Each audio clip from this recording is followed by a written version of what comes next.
Hey y'all, welcome back to the channel. On today's video we are going to be learning how to cut and sew a vintage shirt. If that's something you're interested in, come with me and let's get started. Also, do not forget to like, subscribe and leave a comment down below. I'm going to be using an Ankara fabric to achieve the project at hand, but you can use any other kind of fabric that you have with you. So the first thing I'm going to do here is fold this into two like so, and from the center front I'm going to be marking in 3 inches. The reason why we're marking out 3 inches and not 2.5 is because we're marking on the main fabric and not a pattern paper, so you want to keep that in mind. After doing that, I'm going to go from the 3 inches that we just marked out and mark out my shoulder measurement divided by 2 plus 1 inch for ease allowance. Then I'm going to go down by 3 inches. And that's how we're going to get our shoulder slope. So I want to take my ruler and connect from the 3 inches where we have our shoulder slope to the 3 inches where we have our button line.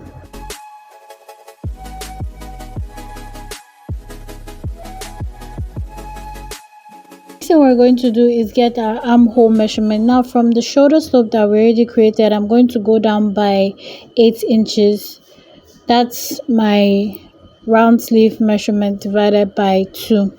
Then the next thing I'm going to do is come down here and also mark out my previous shoulder measurement here with the 1 inch sewing allowance or ease allowance in mind, and I'm going to connect it to the shoulder slope that we already created. The next thing we're going to do is come up here by 1 inch, and I'm going to just go ahead and mark out my 1/2 inch measurement, or you can call it your waistline measurement. So I'm going to mark out 18 here. That's what I'm going to be using for my waist measurement, 18, and I'm going to connect the lines using my ruler.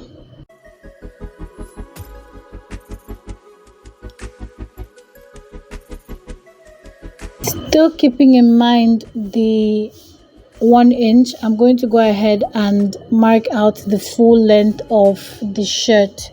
And I'm also going to be adding 2 inches for sewing allowance, or you can call it hemming allowance. And I'm going to connect everything together when I'm done. Now we're going to come over here and mark out our armhole curve. So here I want to do 8 divided by 2. That'll give me 4, and I'm just going to mark it there just to get the midpoint, and then I'll also come in by 1/2 inch. Now I'm also going to come down here to the chest line, which you can also call your armhole line, and do my bust measurement divided by 2, and I'm also going to add a 2 inches sewing allowance. With my ruler and my curved rule, I'm going to create a curve. I have a detailed video on how to create a basic bodice pattern. That's actually what I'm doing here, so you can go ahead and check that out. I'll leave it up on the screen here and down in the description box so you see how to do it properly.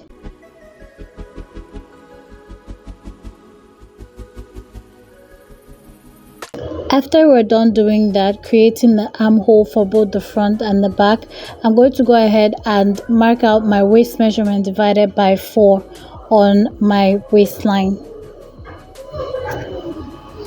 And I'm also going to add my 2 inches sewing allowance. I'm also going to add 1/2 inch for ease. I'm going to go down here to the full length of the top, and I'm going to do my hip measurement divided by 4, and I'm also going to add my 2 inches sewing allowance and 1/2 inch for ease.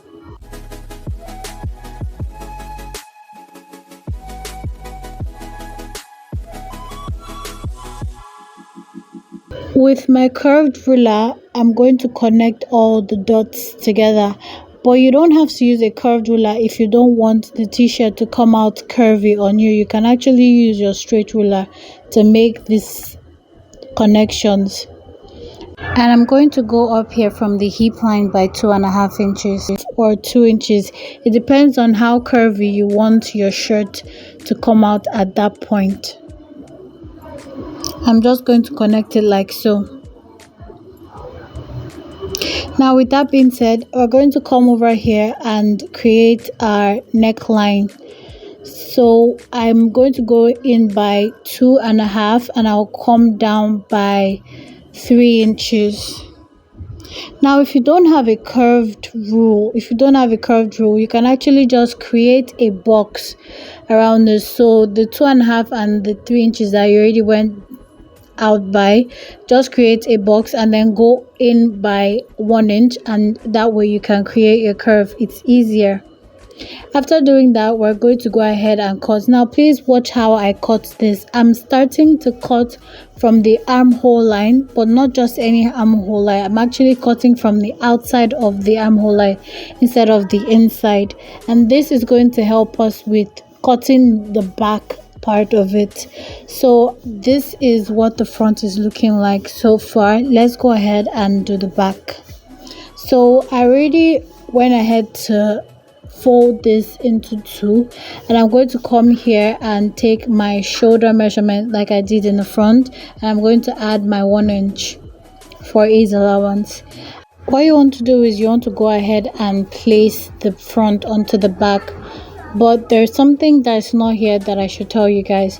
So when you do your shoulder measurement and you add your 1 inch, you want to go down from that point by 3 inches, just like we did in the front, and that's what we're cutting out here, that 3 inches line that we went down by.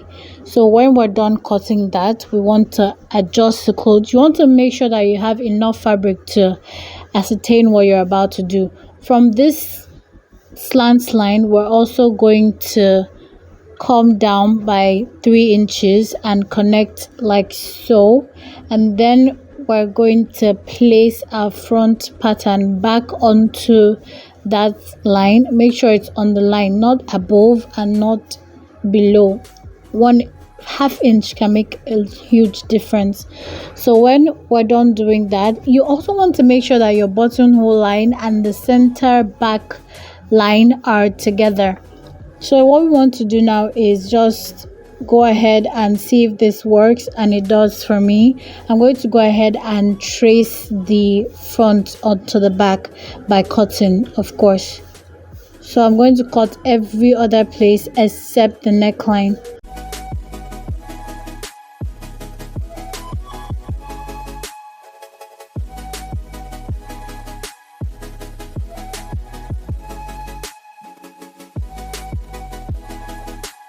Now we're done doing that, I'm going to go ahead and fully trace out the neckline of the front. Before I cut the back, we have to cut the front. So I'm going to go ahead and cut this. Now this could be very dangerous, so I would advise that you separate, cut, and then put it back together again. That makes more sense to me.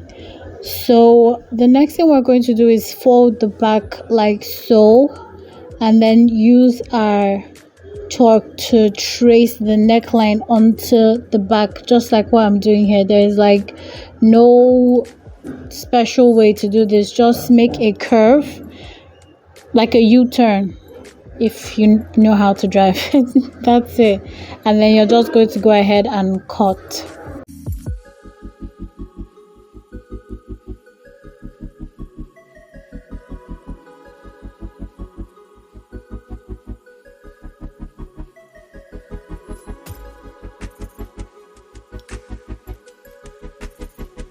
So that's what we have for the back neckline, and everything is neat. Everything turned out neat.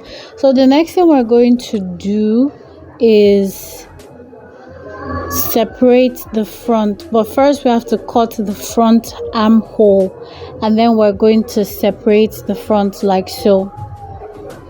We're going to notch first so you know where is where, and then we're going to separate.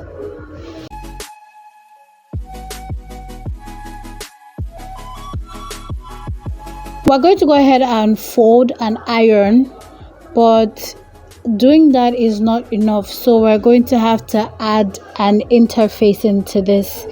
So for me, I'm going to be using a hairstay to make sure that I have strength at my buttonhole line part, and this is what it looks like when we're done. This is both left and right side. So for the back, we're going to cut a facing for it, but it doesn't go inside, it actually goes outside. And the length of the facing that I used for this is 6 inches.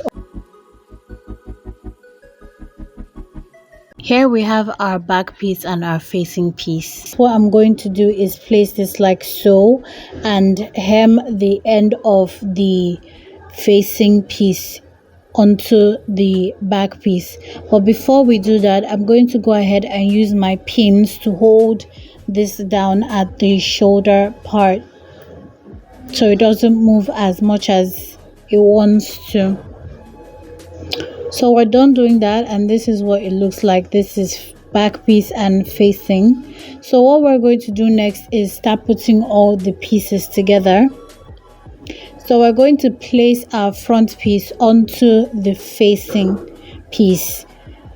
You guys need to pay attention. What you want to do is take your front piece and place it onto the facing piece. Now this way you have your front piece and your facing piece together, right? The next thing you want to do is very important, so please pay attention. After doing that, instead of you to just go ahead and sew it like that, you want to take your back piece and sandwich this in. So you want to do from shoulder of the back piece, you want to fold it in a way where it meets the shoulder of the front and facing piece. That way you have like a clean finish when you're done. If you don't understand what I'm saying, watch what I'm doing, because I repeated this twice. I really need you guys to get this. So that way when we're done folding and sewing, it comes out like this. You have a seamless shoulder line. That way what you've sewn is inside and is neat.